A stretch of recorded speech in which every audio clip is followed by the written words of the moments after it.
Oke. 1, 2, 3, open the door. Anjas, babar. Oke.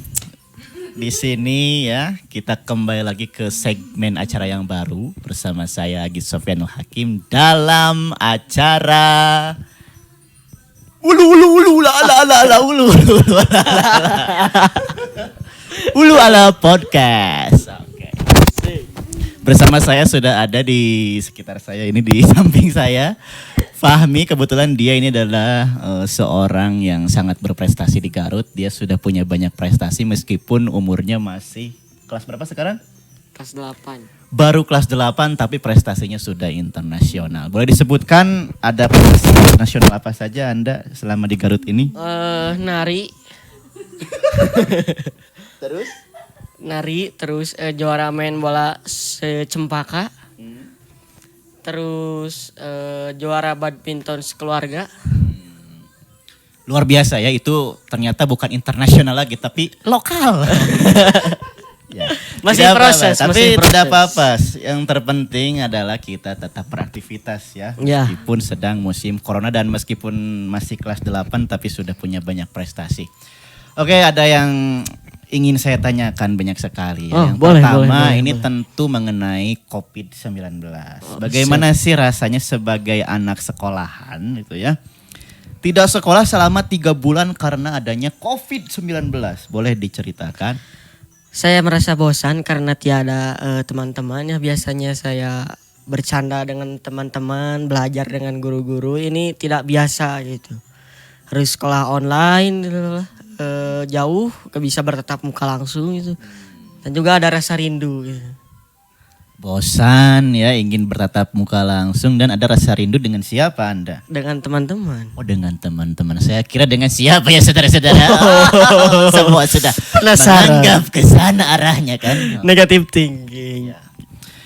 Lalu menurut Anda nih ya sebagai anak sekolahan dengan sistem pendidikan online itu apakah positif atau kurang? Menurut saya sih kurang karena siswa itu bisa mencontek ke Google gitu. Jadi kurang saja lah. Jadi kurang karena kalau ada soal-soal tinggal nyontek aja ke Google ya. Ya, Enak begitu, sekali enak zaman sekali. sekarang. Tapi kalau untuk masalah ilmu yang diberikan oleh guru secara online itu kira-kira masuk ke otak atau hanya sebatas formalitas saja? Tergantung anaknya. Kalau anaknya misalnya malas pasti tidak akan Ya masuk. Anda sebagai contohnya itu Anda. Oh, Jangan tidak. menganggap ke orang lain. Tidak. ya. Saya bertanya kepada Anda. Oke, jadi Anda bagaimana? Menurut saya sih kurang masuk karena banyak godaan-godaan syaitan yang terdapat dari HP. Nah ternyata begitu ya. Ternyata ilmunya tidak masuk. Terkadang masuk, terkadang tidak gitu. Terkadang masuk, terkadang tidak. Oke ya, itu ya. Kemudian, apakah Anda merasa pesimis atau optimis dengan kebijakan-kebijakan pemerintah ya dengan adanya PSBB, dengan adanya lockdown dan lain sebagainya sebagai anak kelas 8 bagaimana pendapatnya? Kalau saya sih setuju karena di musim gini harus perbanyak PSBB ya diperpanjang. Saya setuju ya. Di masjid sholatnya di social distancing itu menggunakan masker wajib ya. Saya sih setuju. Anda menuruti pemerintah berarti ya? Oh, menuruti sekali. Enggak. Tidak. Jarang main keluar berarti? Oh, jarang. Oh, luar biasa ternyata saudara-saudara ya. Dia memang bagus gitu ya. Jadi yang lain pun sama harus mencontoh. Masa anak kelas 8 saja sudah bisa mematuhi peraturan pemerintah. Tapi kalian yang sudah pada dewasa ingin saja bermain-main keluar. Ingin naik pesawat, ingin naik kereta api, bis dan lain sebagainya. Tahan. Oke. Ada wacana dari pemerintah. Tanggal 1 Juni itu akan dibuka. Seperti mall akan dibuka, kafe-kafe dibuka, tempat wisata dibuka. Setuju atau tidak? Kalau saya sih kurang setuju karena Apa? semakin kesini angka positif dari yang terpapar COVID-19 itu terus bertambah. Tapi ini mau new normal jadi kalau saya sih kurang setuju. Oke, jadi melihat statistik yang terus naik ya. Iya. Yang kasus betul sekali. barunya muncul lagi. Jadi kurang setuju ya Kurang Anda setuju ya. saya. Oke.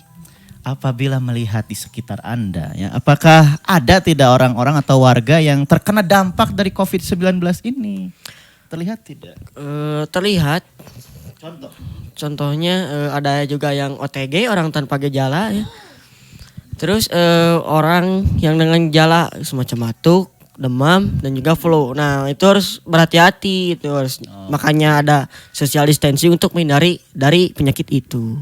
Jadi ada ya yang hampir terkena dampak yang mirip-mirip dengan kasus COVID-19 ya. Oh, ada.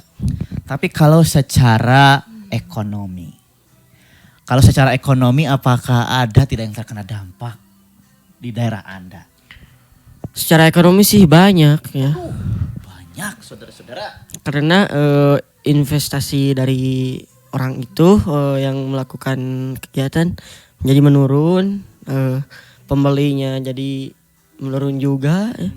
Jadi modalnya pun kurang. Betul ya, sudah modalnya kurang ya, daya beli tidak ada, Ya, kemudian betul sekali. dibatasi oleh pemerintah ya, tidak boleh buka. Ya. Apakah melihat Anda ada bantuan-bantuan dari pemerintah yang mengalir kepada mereka? Kalau saya sih ya melihat ya.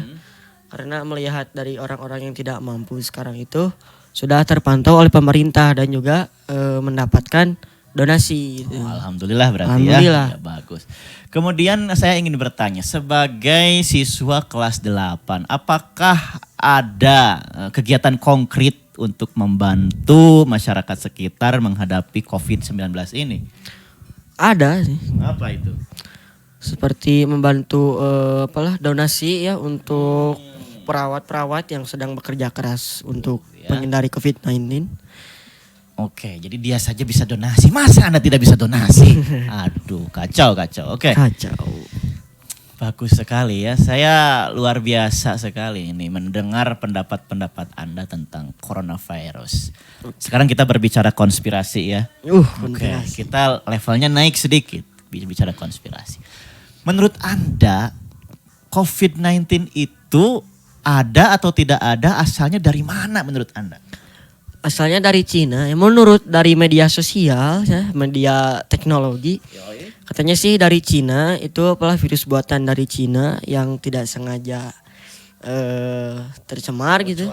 ya. Ya, karena dimakan oleh kelelawar yang seperti itu ya, binatang liar, sehingga menyebarkan kepada orang-orang di sekitarnya yang berinteraksi dengan binatang liar itu. Oke, jadi memang menurut Anda konspirasinya ini dari Cina gitu ya, dari Wuhan, Ya, dari dari Cina, kelelawar dari gitu ya. Wuhan, ya. Memang, kalau melihat media ya, berita-berita di sosial media, di TV, di radio dan lain sebagainya, masif sekali ya memberitakan tentang corona. Anda takut atau tidak sih? Kalau saya sih takut sih ada ya. Cuman kalau lebihnya sih ya takut sih. Soalnya kalau terpapar kan bisa saja sebagian besar bisa meninggal gitu ya. Jadi takut lah saya. Jadi benar ya, takut ya.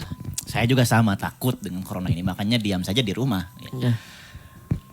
Sekarang kita berbicara tentang visioner ya. Kira-kira menurut Anda kapan sih coronavirus ini bisa selesai dan bisa hidup normal lagi seperti biasa? Tergantung masyarakatnya. Iya. Karena masih banyak yang keluar, masih banyak yang tidak pakai masker, masih banyak yang tidak menaati peraturan pemerintah. Kalau saya sih menurut masyarakatnya. Oke, jadi optimis ya, selama masyarakatnya mematuhi peraturan semuanya akan berakhir ya. Ya, betul sekali. Itulah bincang-bincang saya bersama dengan ya orang yang berprestasi di Garut. Dia baru kelas 8 tetapi sudah punya pemikiran-pemikiran yang luar biasa dan visioner sekali. Oke, sekian saja ya pembicaraan kali ini, podcast kali ini. Tinggal kalian komentar apa yang mau kalian tanyakan. Nanti kita ada sesi selanjutnya ya. Bye-bye. Bye-bye dulu. Oke. Assalamualaikum warahmatullahi wabarakatuh.